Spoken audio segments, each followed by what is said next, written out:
प्राथमिक विद्यालय गोपालपुर में सुरक्षित शनिवार।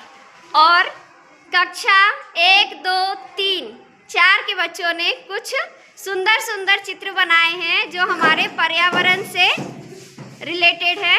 तो आज हम इन बच्चों की ड्राइंग देखते हैं। चलिए सभी बच्चे चलते जाइए, अपनी ड्राइंग दिखाते जाइए।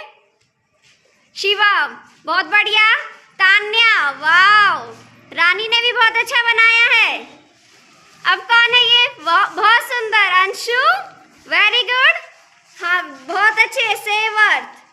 क्या क्या लिखा हुआ आदित्य इसमें पढ़ के बताओ। Save earth. और बलून्स में क्या है? ऊर्जा बचाना, हाँ पेड़ लगाना, हाँ, नो प्लास्टिक, पानी बचाना। वेरी गुड, चलो बहुत अच्छा बनाया आपने। शिवराज क्या है ये? किस चीज का चित्र बनाया बेटा? धरती का।